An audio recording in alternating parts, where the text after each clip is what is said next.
de imagem, garantindo diagnósticos ágeis e precisos. Pensando na sua comodidade, realizamos atendimentos também aos finais de semana e feriados. Conheça a unidade, que fica na rua Batista Lacerda, número 29, Parque Rosário, bem ao lado do nosso hospital. Saiba mais pelo WhatsApp 2720-0661. Unimed Campos. Pode contar. Está sendo implantado na Radmed o Gênios Mammografiologic, o maior avanço na detecção do câncer de mama. Você já pode agendar o seu exame. Radmed, sempre à frente. Referência também em mamografia. Começa agora o Folha no Ar, primeira edição.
Terça-feira, 16 de dezembro de 2025, começa agora pela Folha FM 98,3, emissora do Grupo Folha da Manhã de Comunicação, mais um Folha no Ar. Estamos ao vivo pelo Face, pelo YouTube, pelo Instagram. Você pode conferir este programa daqui a pouco em podcast, logo mais reprise na Plena TV, pela Alexa, é só dar o comando para você ouvir a Folha FM, nos aplicativos também, nos apps da Folha, é só baixar aí no seu smartphone levinho para você curtir, compartilhar e seguir a gente. 7h08, muito bom dia, sejam todos bem-vindos, eu sou o Cláudio Nogueira e a gente começa essa edição de hoje do Folha no Ar com as principais informações aqui do portal folha1.com.br. Só destacar primeiro a previsão de hoje, segundo o Instituto Nacional de Meteorologia. Teremos para Campos hoje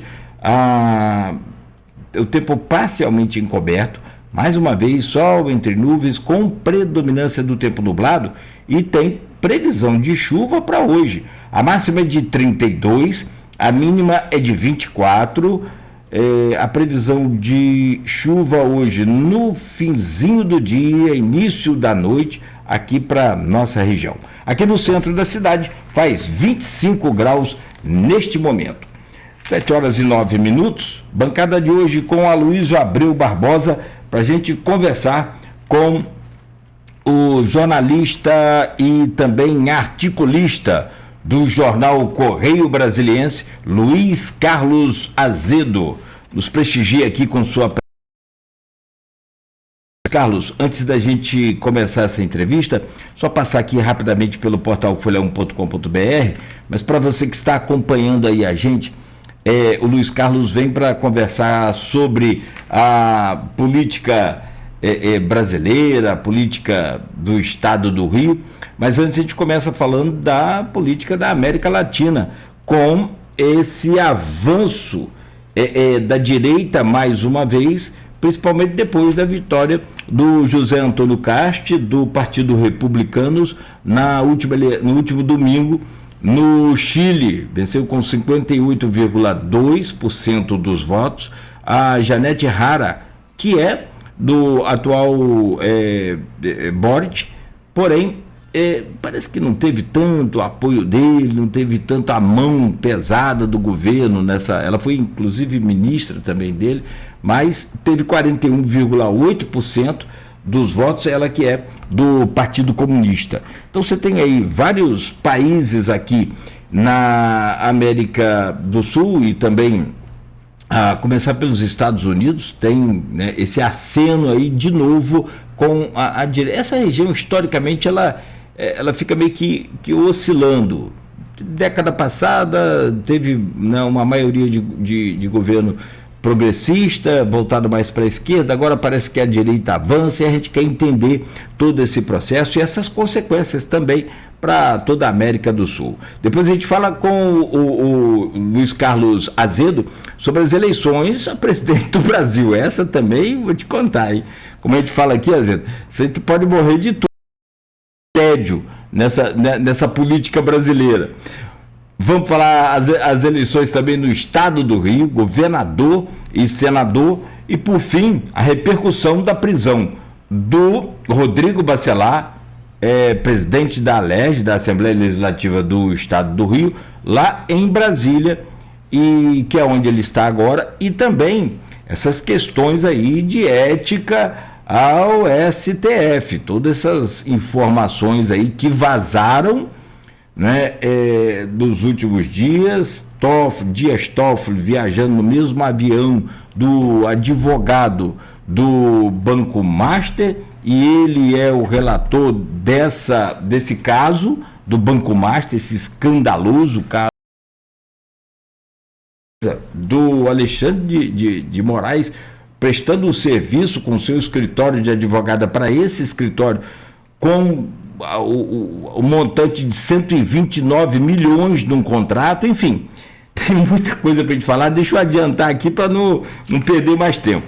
Vamos lá então, o Luiz Carlos Azedo, rapidamente aqui, só com as informações do portal Folha 1, o ouvinte que está ligado na gente, o seguidor que está acompanhando aqui, rapidamente, para trazer essa conversa contigo. No oferecimento de Proteus, serviços de saúde e medicina ocupacional, qualidade certificada ISO 9001-2015, Unimed Campos. Com a Unimed Campos você pode contar. Laboratório Plínio Bacelar e vacina Plínio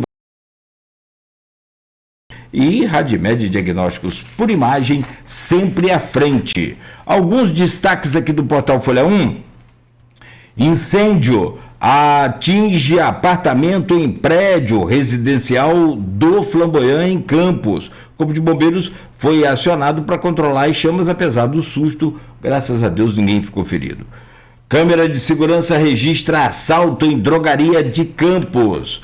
Após 2 meses, vítima de acidente entre van e caminhão recebe alta. Prefeito de Campos anuncia ponto facultativo devido à final do Mundial.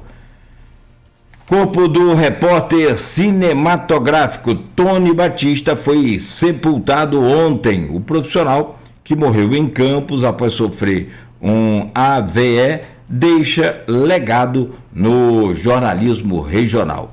E nós, aqui da bancada do Folha no Ar, nos consternamos e também nos solidarizamos aos familiares e amigos. Ontem, uma comoção grande nas redes sociais aqui, né, da região, com a passagem, com a morte aí do Tony, né, e a todos os familiares, nossas condolências, né, que vocês tenham força aí nesse momento, jovem ainda, então, novo ainda, né? Então a gente fica com um sentimento muito mais naturalmente dolorido. Jovem morre em acidente de moto em São João da Barra. Ainda, petroleiros de todo o país estão em greve desde ontem. Dados do IBGE mostram alta no número de nascimentos também em Campos. Secretaria de Qualificação e Emprego de Campos faz processo seletivo hoje. São essas algumas das manchetes que estão lá no portal folha1.com.br. Meu caro Luiz Carlos Azedo, são 7h15 em Campos e em Brasília também. Prazer imenso poder conversar com você aqui na Folha FM, sempre nessa bancada. A gente aproveita para pegar um caderninho, né, no meu caso aqui, e anotar para a gente aprender como é que é toda essa movimentação política. A gente conversava aqui, vocês são dois jornalistas, você e o Aloysio, e vocês publicam informações e também opiniões, e assim, diferentemente do rádio e da televisão, por exemplo, o rádio você vem aqui, faz um flash, igual nós fizemos agora há pouco dessa greve lá no Farol, beleza, é instantâneo. Mas para você escrever sobre política no Brasil, você falou, a Luiz perguntou como é que estão as coisas aí em Brasília, ele falou, pô, não sei, estou acordando agora, deixa eu olhar aqui para ver. O negócio é bem complicado, ou seja, 24 horas por dia, cada mergulho um flash. Bom dia, Luiz Carlos Azedo, prazer te receber, bem-vindo. Bom dia Luísio, bom dia ouvintes, uma honra participar do programa aqui com vocês.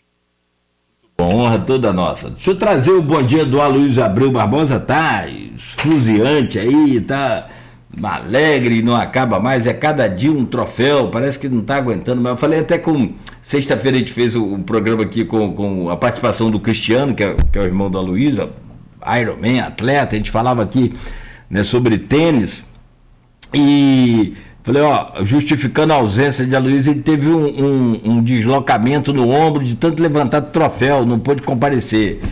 Que é, na verdade, brincadeira.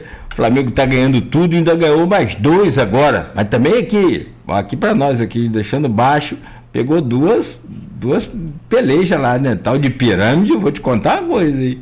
Mas não desmerecendo de forma nenhuma, senão fosse muito, muito bom, o Fluminense estaria lá também. Aloysio, bom dia, bem-vindo aí. E amanhã pode levantar mais um. Olha a situação que nós chegamos aí. Bem-vindo, Aloysio, bom dia. Bom dia, Cláudio Nogueira. Bom dia, Beto. Saudações na técnica. Bom dia, Azedo. Obrigado pela presença. Bom dia. Vou conversar um pouco nesses 3 próximos blocos. O que não falta, como disse Nogueira, é assunto. Nogueira, eu estou tomando café em xícara. Por causa de quê? Porque eu sou educado. Mas tem aqui a taça, né?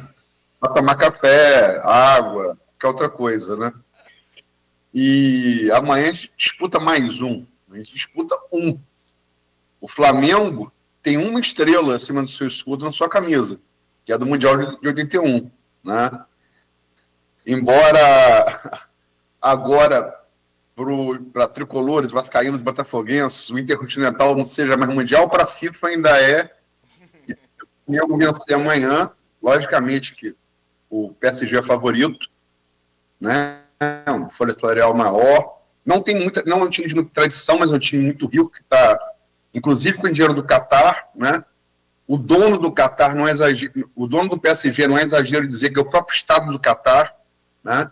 Onde o jogo vai ser realizado. Mas vamos ver, né? Como é que vai ser amanhã.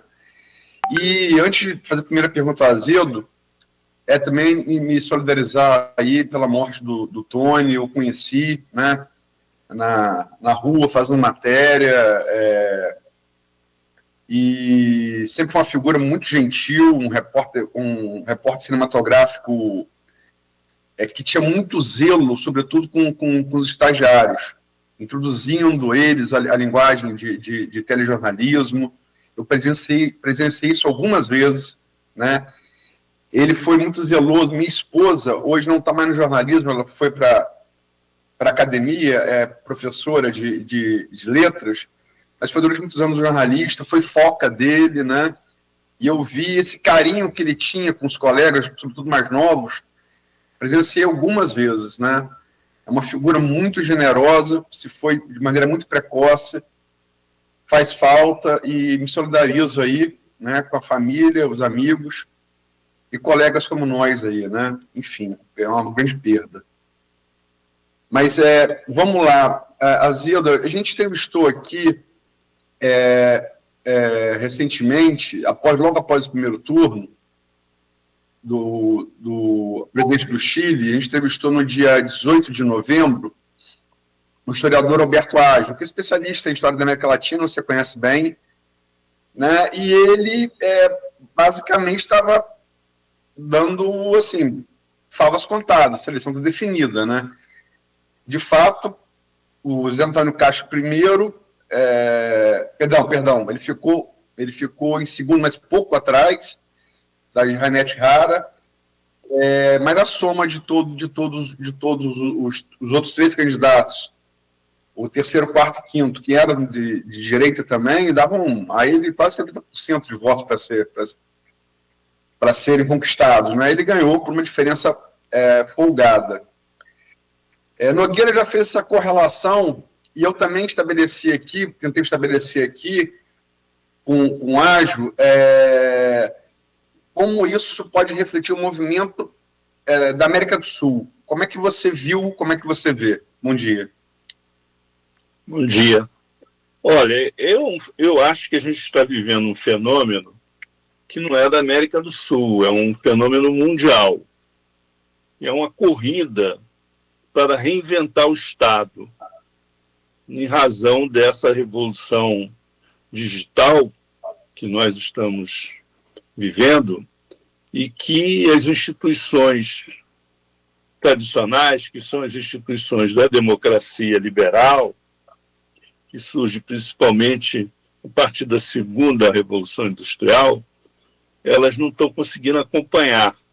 Então, o que está acontecendo no mundo é que você tem regimes autocráticos ou autoritários que estão promovendo um rápido processo de aceleração do seu desenvolvimento, da modernização, porque não tem as amarras da democracia representativa, nem as preocupações sociais que são intrínsecas às democracias representativas, levando vantagem em relação ao Ocidente, principalmente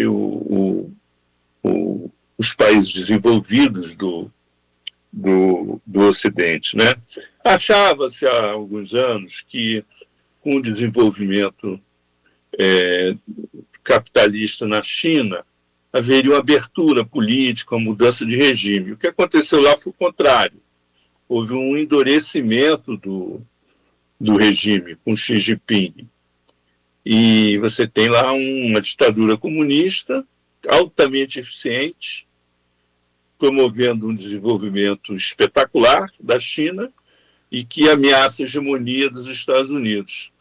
Por incrível que pareça, a corda arrebentou nos Estados Unidos com a eleição do Trump e esse pacto dele com a direita, a extrema-direita americana, né, e o setor de tecnologia, as Big Techs, são um novo grupo econômico hegemônico nos Estados Unidos, desbancando o complexo militar industrial. E nós estamos sofrendo o reflexo disso também na América Latina, com um detalhe de que, diante desse desgaste, a direita conseguiu ganhar as ruas e se tornar um fenômeno de massas novamente, como foi no interregno da Primeira e da Segunda Guerra Mundial, com o fascismo, com o nazismo. Ela ganhou as ruas, as redes possibilitaram que as pessoas que antes formavam uma maioria silenciosa, vamos dizer assim, que decidia muitas vezes a eleição, essas pessoas passaram a ter uma participação no processo político de uma hora para outra, sem fazer a trajetória que normalmente se faria na política, né? Que a pessoa entra na política, entra no grêmio da escola e depois vai indo né? E elas não passaram por isso. Não é um tipo de participação que demanda um engajamento coletivo, formação de grupo, de equipe, construção de consenso, nada disso. As pessoas participam individualmente, dão sua opinião, etc.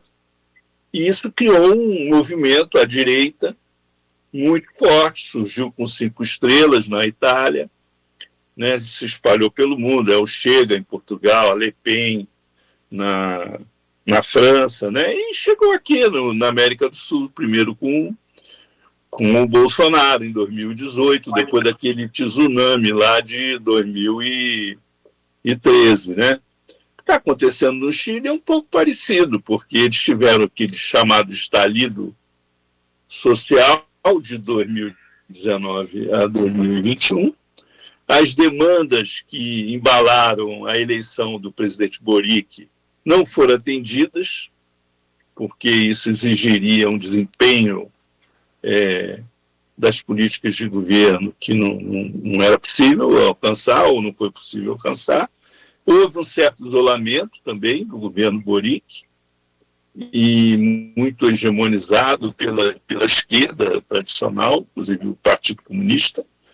E aí o Katz, que já estava na terceira eleição, conseguiu suplantar os conservadores, os políticos de direita tradicional, e acabou sendo o caudatário desses votos do primeiro turno que não foram para Janete Hara, que é a candidata do Boric, muito identificada com o governo, portanto, ela absorveu o desgaste do governo, com o agravante de que ela é alvo do anticomunismo, né, que também dificultava muito a capacidade dela de ampliar as alianças. Ela virou candidata porque nas prévias ela ganhou assim por ampla maioria. Teve uma grande votação, não vamos subestimar a votação que ela teve, porque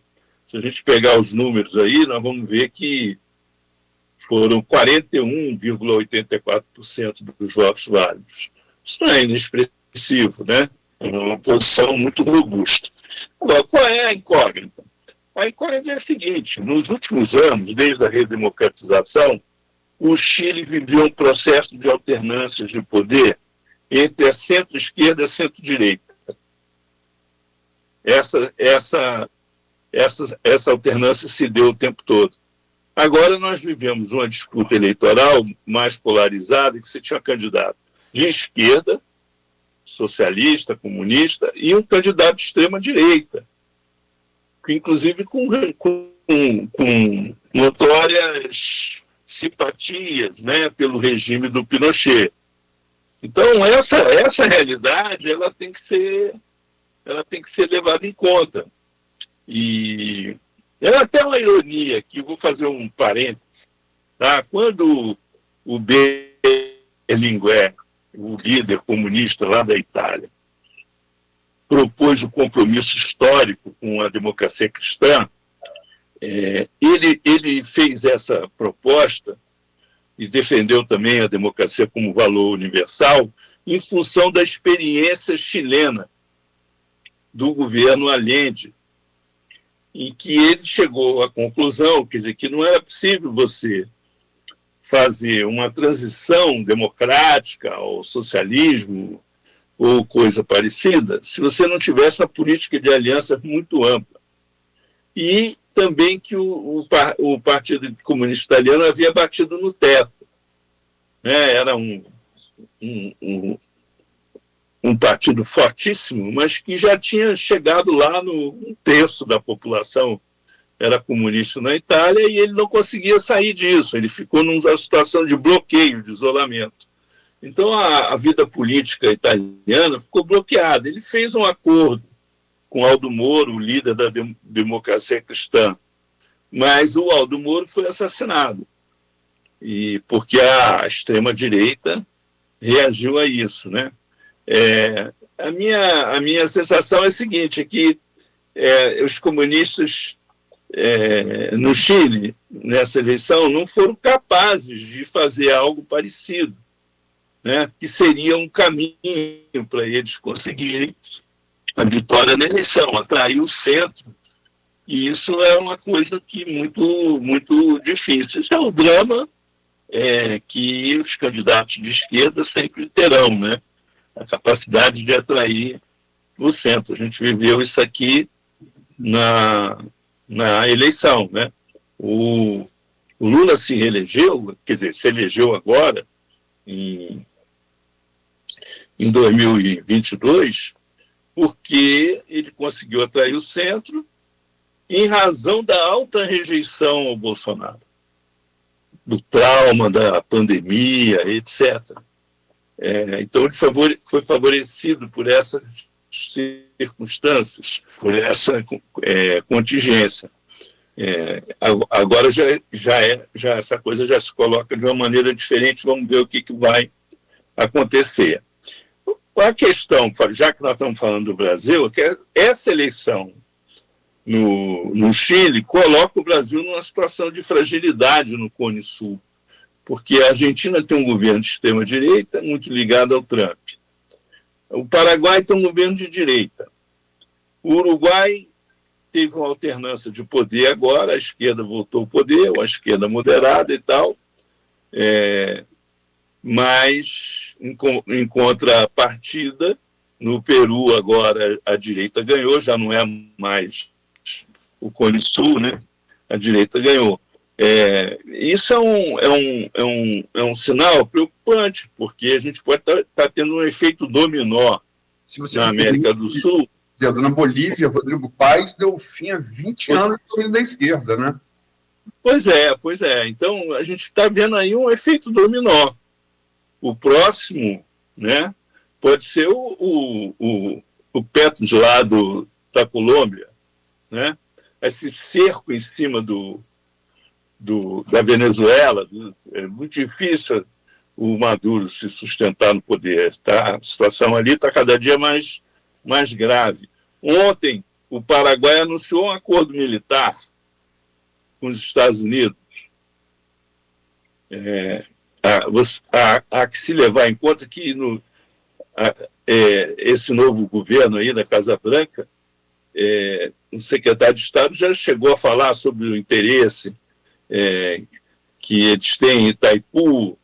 Por quê? Porque você tem um problema seríssimo hoje de energia para manter essas grandes unidades de processamento de dados que são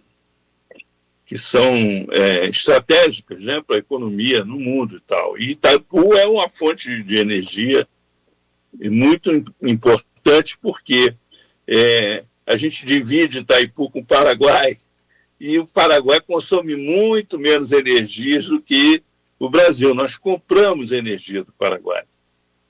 Agora eles podem vender para outros parceiros, né? E essa possibilidade de presença militar física dos Estados Unidos no Paraguai muda muita coisa na geopolítica latino-americana. Então, essas mudanças a gente vai ter que acompanhar. Elas refletem um embate entre os Estados Unidos e a China, que avançou muito comercialmente aqui na América do Sul, e que os Estados Unidos resolveram tratar o continente agora como um espaço de disputa, de projeção de poder, que é uma coisa que nunca os preocupou, né, mas agora passou a preocupar, por causa da presença chinesa muito forte, em investimento em infraestrutura, mineração, em bens de consumo duráveis, enfim.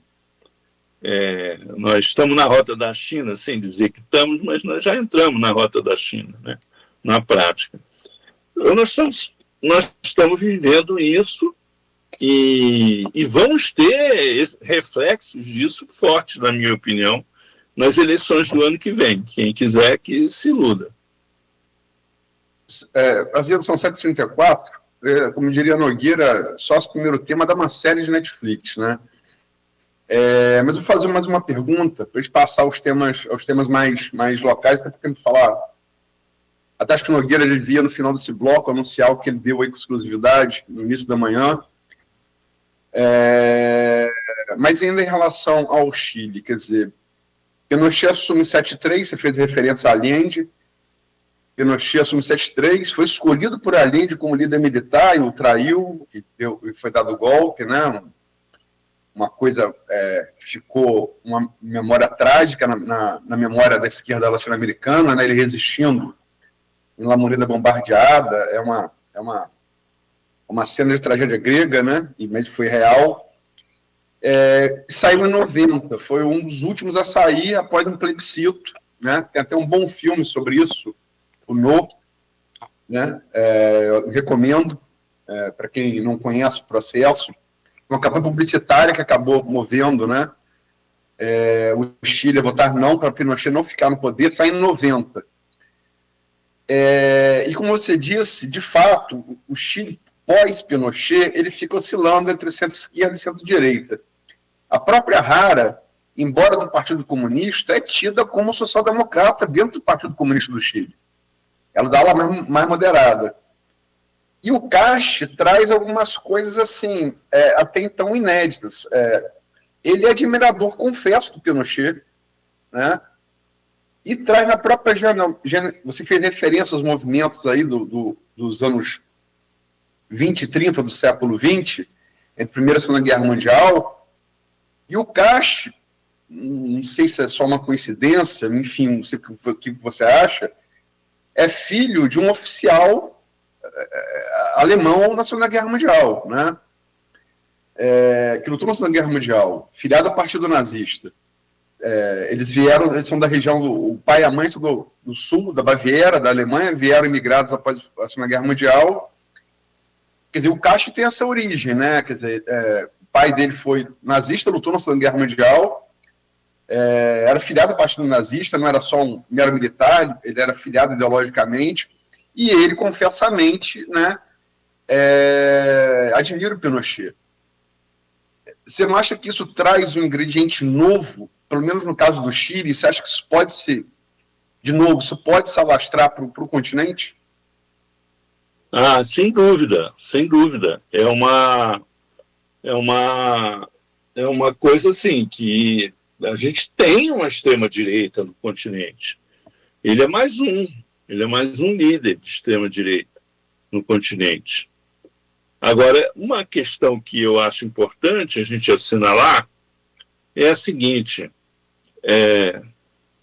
o Chile foi o grande laboratório do neoliberalismo. Por quê? Porque o Pinochet, quando assumiu o poder, ele levou para lá a escola de Chicago. O Milton Friedman pessoalmente operou a mudança do modelo econômico chileno, e isso foi um laboratório que serviu depois para Margaret Thatcher na Inglaterra, para o Reagan nos Estados Unidos. E esse modelo foi tão robusto que até hoje você tem sintomas de que ele não foi completamente ultrapassado. E é uma característica do pensamento reacionário você querer voltar ao passado, a um passado imaginário, um passado que você só vê o positivo, você não vê as coisas negativas, né? E o projeto do Cache é muito isso. E a gente vai assistir ali uma experiência do ponto de vista econômico de retomada desse ultraliberalismo agora, né? Lá, Milei, não é uma coisa simples. E se a gente levar em conta que o sucesso do modelo chileno se deu com dois eixos, um foi um modelo voltar para o comércio exterior, e o outro foi o fato de que você não tinha preocupação com a questão social. Partisse da ideia que o mercado resolveria a questão social. Tanto que a questão da previdência no Chile nunca foi bem resolvida. É um problema sério, assim, você no Chile. O estalido social, inclusive, mostrou que os governos que vieram depois da redemocratização não foram capazes de enfrentar essas questões sociais, né? Então, vamos ver aí o que vai acontecer, qual é a retomada que ele vai ter em função, se a gente levar em conta que essa simpatia pelo Pinochet, ela não é só a simpatia pela repressão brutal que se fez à oposição. A oposição não, na verdade, ao governo, né? Ao governo do Allende e toda a perseguição que houve depois. Foi uma ditadura sanguinária, mas foi uma ditadura bem sucedida economicamente. E essa simpatia pelo Pinochet, que ainda existe no Chile, e ele encarna isso, é fruto do êxito que ele teve relativo, temporário, mas teve um êxito em termos de modernização do Chile. Se você for a Santiago, você vai ter a sensação de que nós ficamos para trás. Você vai a Santiago para você estar numa cidade europeia. Então, é uma questão que tá posta aí do meu ponto de vista, né? E é tão grave a situação desse aspecto que a Constituição em vigor no Chile é a Constituição que se herdou do regime do Pinochet. Eles não conseguiram mudar a Constituição. No que foi, se me permite, a grande derrota do governo Boric, né? A grande derrota. Foi. Havia uma expectativa da promessa dele, né, de mudar essa Constituição. Agora, como é que é interessante? São 7h41, vamos fechar esse bloco, mas aí a gente vai voltar para falar exatamente isso também. Se me permite, Nogueira, eu só queria fazer um paralelo que me fizeram uma vez, no início do governo Boric. Uhum. Não sei se a Azedo conhece bem o governo Rafael Diniz em Campos, mas foi meio tipo o governo Rafael Diniz. Um governo de mudança, uma geração de gente nova, faltou um pouco de cabeça branca e experiência, deram com os burros na água. Parece muito o resultado. O governo dele foi um governo universitário, vamos dizer assim, né? É o que se falava do governo de Campos. Gente muito jovem, e a esquerda, muito à esquerda da Bachelet, do Partido Socialista, né? Agora, o que é interessante, tanto lá como cá, o centro é que é a noiva da decisão política, né? Da decisão eleitoral, na verdade. Aonde o centro vai, pende, a coisa me parece que vai muito além esse fenômeno, não sei, a gente não comenta tanto, né? A gente pode falar sobre isso daqui a pouco. A gente fala muito sobre esquerda, sobre direita, e essa coisa toda de ala mais progressista, outra ala mais extremista, mas o centro é que tem determinado os resultados das eleições aqui na América também, do Sul. Bom, Luiz, a gente falava mais cedo aqui internamente, e eu até falei, rapaz, vai lá para casa. Vi 2 carros da Polícia Federal passando hoje pela Formosa, era 5h15 da manhã. Eu já estava a caminho do trabalho, eu falei, rapaz, vou me esconder aqui, pé do campo do Goitacás, eu moro livre, vai dar ruim. Não, passaram direto, graças a Deus, mas na verdade essa é uma operação séria da Polícia Federal, é o desdobramento, é a segunda fase da Operação Carne e Unha. Unha e Carne, que prendeu, e depois já foi solto, o Rodrigo Bacelar, presidente da Alerj, no último dia 3. Hoje, então, a ação da Polícia Federal cumpre um mandato de prisão e 10 mandatos de busca e apreensão, inclusive no Espírito Santo também.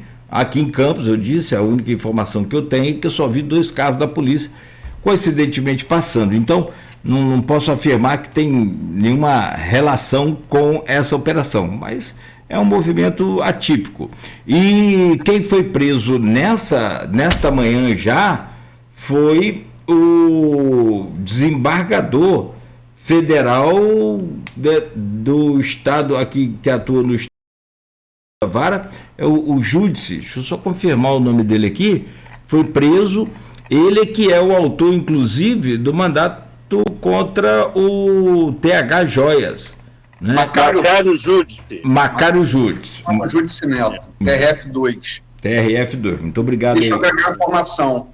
Ele era o responsável, estava com ele o inquérito da Operação Urical, que é uma operação paralela tanto às Argum quanto à Unicarne. Eu tenho informações que correm nos bastidores da Alerj, que além de Bacelar, mais 5 deputados estaduais do estado do Rio de Janeiro seriam alvo dessa operação. Moraes pediu ao TRF2, a esse desembargador preso hoje, que remetesse todas as informações sobre a Operação Urical, né? Então, a prisão dele, no desembargador do TRF2, que estava com esse inquérito, que a gente só conhece, porque essa operação não saiu de fato, né? Ela existe juridicamente, mas ela não foi à rua, né? Então, enfim, próximos capítulos aí da novela prometem. Perfeito. Bom, 7h46, estamos acompanhando, qualquer novidade a gente informa aqui ao vivo. A gente segue conversando aqui com o Luiz Carlos Azedo, com o Aloysio Abreu. As patrulhas possíveis as viaturas da Polícia Federal foram uma coincidência. Foi para, esse dia de manhã, foi para apreensão de jogo ilegal. Ah, beleza. Caça-níquel, esse tipo de coisa. Ah, show. Não tem a ver, foi só uma coincidência temporal. Perfeito. E nem foi lá em casa também. 7h46 em Campos. A gente faz uma pausa rápida e a gente segue conversando aqui com essas duas feras aí na bancada hoje, o Luiz Carlos Azedo e o Aloysio Abreu Barbosa. E você que nos acompanha, interagindo aí com a gente também lá nos chats do Face, do YouTube, do Instagram, participando com a gente. Do oferecimento de Proteus, Unimed Campos, Laboratório Plínio Bacelar, Vacina Plínio Bacelar e também de Radmed Diagnósticos por Imagem. Chegou a sua chance de navegar na ultra velocidade da internet da Acesso Total. Assine 600 mega por apenas R$ 79,90 e tenha a internet via fibra ótica da Acesso Total dentro da sua casa. Ah, e você ainda leva grátis a instalação e o revolucionário Wi-Fi 6. Muito mais rápido, mais estável e com um alcance incrível. Acesse o site Acesso Total.